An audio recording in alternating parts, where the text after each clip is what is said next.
Hi friends, welcome to my Krishvas kitchen. இன்னைக்கு நாம Krishvas kitchenல எங்க ஊர் மஞ்சுவிரட்டுக்கு நாங்க என்னெல்லாம் சமைச்சோம் அப்படிங்கறத பத்தி தான் பார்க்க போறோம். அதுக்கு முன்னாடி நீங்க நம்ம சேனலை first time பார்க்கறதா இருந்தா மறக்காம subscribe பண்ணிக்கோங்க. பக்கத்துல இருக்க bell icon-ஐ click பண்ணிக்கோங்க. இப்போ வாங்க வீடியோக்குள்ள போலாம். இங்க பாருங்க, நாங்க எங்க ஊர் விருந்துக்கு இதெல்லாம் நாங்க சமைச்சிருந்தோம். இப்போ first நாம மட்டன் குழம்பு எப்படி பண்றதுன்னு பார்த்திடலாம். அதுக்கு நாம குக்கர்ல ஒரு 3 ல இருந்து 4 டேபிள் ஸ்பூன் கிட்ட ஆயில் சேர்த்துக்கோங்க. இப்போ ஆயில் சூடானதும் இது கூடவே நம்ம பட்டை, பிரியாணி இலை இதெல்லாமே சேர்த்துக்கலாம்.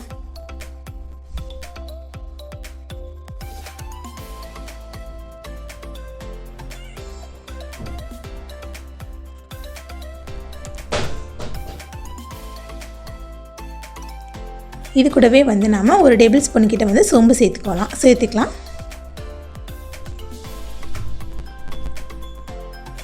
இப்போ சோம்பு கொஞ்சம் பொரிஞ்சதுக்கு அப்புறமா இது கூடவே நாம கொஞ்சமா வெந்தயம் சேர்த்துக்கலாம். சோம்பு 1 டேபிள் ஸ்பூன் கிட்ட சேர்த்துக்கோங்க. வெந்தயம் 1 டீஸ்பூன் சேர்த்துக்கோங்க. இப்போ இதெல்லாம் நல்லா பொரியட்டுங்க. அப்பதான் அதோட வாசம் நமக்கு நல்லா வரும்.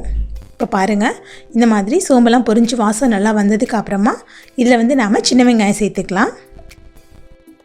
சின்ன வெங்காயம் நான் இன்றைக்கி ஒரு 200லேருந்து 250 கிராம் கிட்ட எடுத்திருக்கேன். உங்களுக்கு தேவையான அளவு நீங்கள் சேர்த்துக்கலாம். மட்டன் எந்த அளவுக்கு எடுத்துருக்கோமோ அந்தளவுக்கு நம்ம வெங்காயம் தக்காளி சேர்த்துக்கலாங்க. இன்றைக்கி நான் 1.5 கிலோ மட்டன் அப்படிங்கிறனால இன்றைக்கி நான் ஒரு 250 கிராம் கிட்ட நாங்கள் சின்ன வெங்காயம் சேர்த்துருக்கோம். இதை தோல் உரிச்சிட்டு 2 கட் பண்ணி சேர்த்துக்கோங்க. இப்போ பாருங்கள், வெங்காயம் இந்த மாதிரி வதங்கினதுக்கு அப்புறமா இது கூட நம்ம தக்காளி சேர்த்துக்கலாம். தக்காளி மீடியம் சைஸ் தக்காளி 4 தக்காளி போல் நான் இன்றைக்கி சேர்த்துருக்கேன். இந்த மாதிரி தக்காளியெல்லாம் நல்லா சேர்த்துட்டு நல்லா கலந்து விட்டுக்கோங்க.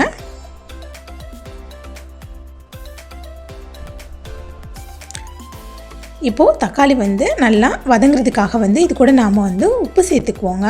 உப்பு சேர்த்தோம் அப்படின்னா தக்காளி வெங்காயம் எல்லாமே ஈஸியாக வதங்கும். உப்பு உங்களுக்கு தேவையான அளவு நீங்கள் சேர்த்துக்கோங்க. இது எங்கே அப்படின்னா அரிபுரத்தில் எங்கள் பெரியம்மா வீடு இருக்குது. அங்கே தான் விருந்து. அங்கே தான் நான் போயிருந்தேன். இது எல்லாமே எங்கள் அக்கா, எங்கள் பெரியம்மாவோட பொண்ணு, அவங்க பேர் விக்னேஸ்வரின்னு சொல்லிட்டு எங்கள் அக்கா சூப்பராக சமைப்பாங்க. அவங்க தான் எல்லாமே பண்ணாங்க. இப்போ இது கூடவே நாம் மட்டன் சேர்த்துக்கலாம்.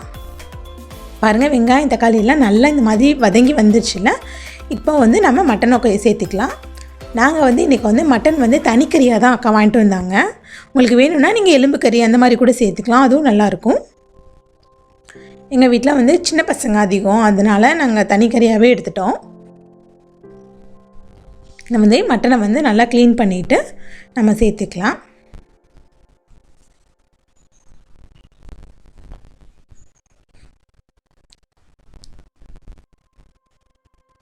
இப்போ மட்டன் இந்த மாதிரி சேர்த்ததுக்கு அப்புறமா இதை நம்ம வெங்காயம் தக்காளி கூட நல்லா கலந்து விட்டுக்கணுங்க. அன்றைக்கி மஞ்சுவிரட்டு அன்றைக்கி நாங்கள் பண்ண எல்லா சமையலுமே எங்கள் அக்கா தாங்க பண்ணாங்க. மோஸ்ட்லி விருந்துனாலே அவங்க தான் சமைப்பாங்க எங்கள் வீட்டில். ஏன்னா எவ்வளோ நிறைய வச்சாலும் அவங்க ஈஸியாக பண்ணிடுவாங்க.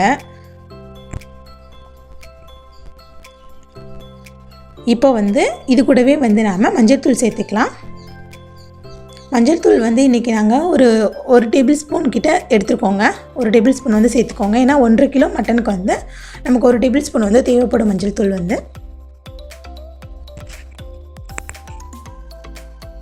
சேர்த்ததுக்கு அப்புறமா இந்த மாதிரி நல்லா நம்ம கலந்து விட்டுக்கலாம்.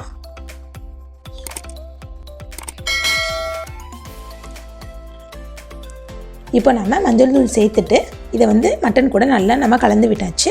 இந்த மாதிரி நல்லா கலந்து விட்டதுக்கு அப்புறமா தான் இதில் நம்ம இஞ்சி பூண்டு பேஸ்ட் சேர்க்கணுங்க. இப்போ நம்ம இதில் இஞ்சி பூண்டு பேஸ்ட்டு சேர்த்துக்கலாம். எதுக்காக நம்ம இப்படி சேர்க்குறோன்னா அதோட ஃப்ளேவர் நமக்கு ஃபுல்லாக அப்படியே கிடைக்குங்க.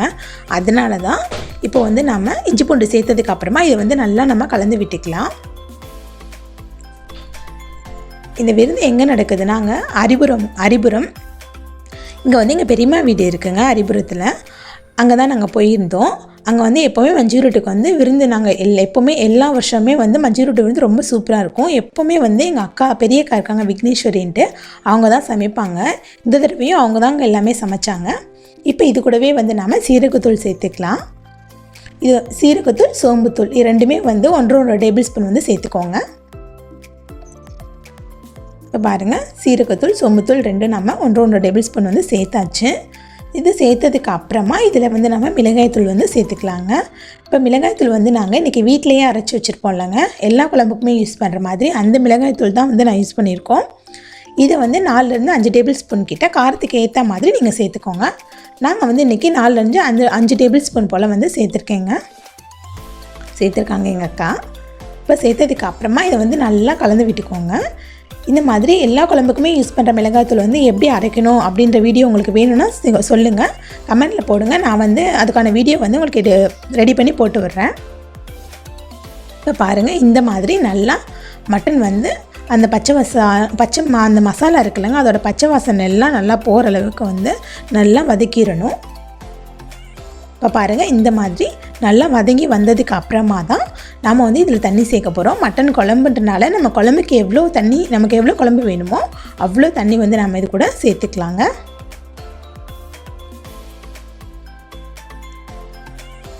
இதுக்கு வந்து ரொம்ப தண்ணி சேர்த்துறாதீங்க. ஏன்னா ரொம்ப மட்டன் குழம்பு வந்து ரொம்ப தண்ணியாக இருந்தாலும் நல்லா இருக்காது, ரொம்ப கெட்டியாக இருந்தாலும் நல்லா இருக்காது.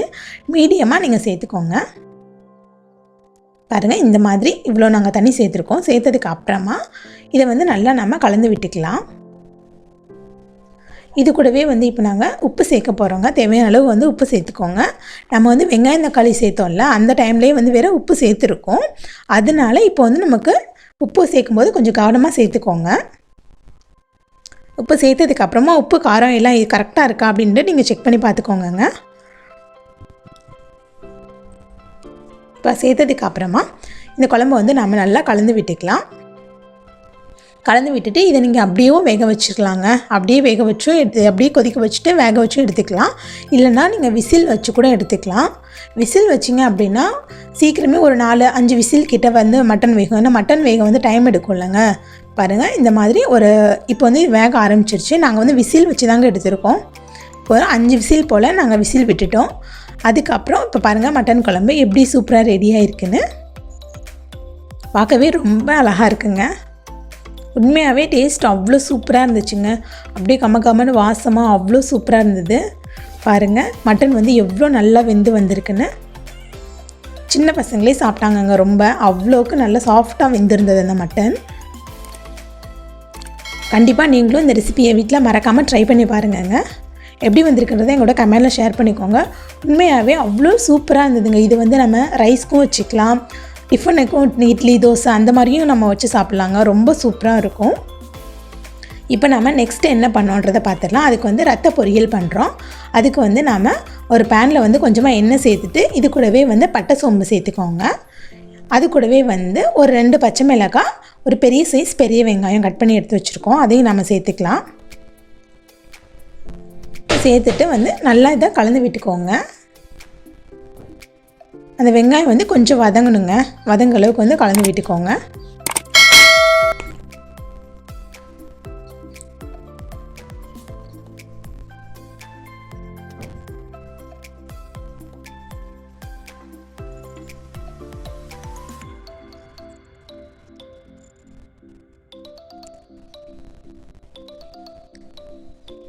இப்போ பாருங்கள், வெங்காயம் இந்த மாதிரி வதங்கினதுக்கு அப்புறமா இதில் வந்து நம்ம கருவேப்பிலை சேர்த்துக்கலாம். இப்போ கருவேப்பிலை சேர்த்ததுக்கு அப்புறமா இதில் வந்து நம்ம ரத்தத்தை சேர்த்துக்கலாங்க. நாங்கள் வந்து இன்றைக்கி ஒரு ரத்தம் ஆட்டோட ரத்தம் அதை வந்து நாங்கள் ஃபஸ்ட்டு வேக வச்சு எடுத்துட்டோங்க. தண்ணியில் வேக வச்சு எடுத்துட்டு அதை வந்து நம்ம இந்த மாதிரி கலந்து விட்டுடலாம். நீங்கள் ரத்தம் வந்து அவங்க ஆல்ரெடி உரையிறதுக்காக உப்பு போட்டு வைப்பாங்களாம். அதனால இந்த மாதிரி நம்ம பொரியல் பண்ணும்போது உப்பு சேர்க்க தேவையில்லைங்க. உப்பு வந்து கரெக்டாக இருந்தது. ஒரு வேளை உங்களுக்கு பத்தாத மாதிரி இருந்ததுன்னா நீங்கள் சேர்த்துக்கலாங்க. அவ்வளோதான், நம்மளோட ரத்த பொரியலும் ரொம்ப சிம்பிளாக ஈஸியாக ரெடி பண்ணியாச்சு. இது கூடவே வந்து டேஸ்ட்டுக்காக கொஞ்சமாக வந்து தேங்காய் துருவல் நம்ம சேர்த்துக்கலாம். அவ்வளோ சூப்பராக இருந்ததுங்க. அது சின்ன பசங்க சாப்பிட்றதுக்கு ரொம்ப சாஃப்டாக அவ்வளோ நல்லா இருந்ததுங்க. சூப்பராக இருந்தது. ரத்தத்தை வந்து நீங்கள் வேக வச்சு எடுத்துக்கோங்க. அந்த அந்த கிளிப்பு வந்து நான் எடுக்காமல் விட்டுட்டேன். அதனால தான் அதை ஆட் பண்ண முடியல. அதனால் லைட்டாக சுடுதண்ணியில் வந்து ஒரு 5 நிமிஷம் போல் வேக வச்சு எடுத்துக்கோங்க. அவ்வளோதான். இன்றைக்கி நாங்கள் விருந்துக்கு பண்ணதில் 2 ரெசிபி வந்து போட்டிருக்கேங்க. நாங்கள் நிறைய ரெசிபி பண்ணோம். மொத்தமாக போட்டால் ஒரே வீடியோவாக போட முடியாது. அதனால் நான் வந்து பிரித்து போடலாம் அப்படின்ட்டு தான் இன்றைக்கி நாங்கள் 2 வீடியோ போட்டிருக்கோங்க. நெக்ஸ்ட் வீடியோவில் அடுத்தடுத்த வீடியோவில் வந்து நான் அடுத்து என்னென்ன சமைச்சோம் அப்படிங்கிறது 2 வீடியோவாக போடலாம் அப்படின்ட்டு இருக்கேன். கண்டிப்பாக நீங்கள் இந்த ரெசிபியெல்லாம் வீட்டில் மறக்காமல் ட்ரை பண்ணி பாருங்கள். எப்படி வந்திருக்குன்றதை என் கூட கமெண்ட்டில் ஷேர் பண்ணிக்கோங்க. மறக்காமல் மை கிறிஸ்வாஸ் கிச்சன் சேனலை சப்ஸ்கிரைப் பண்ணிக்கோங்க. தேங்க்யூ.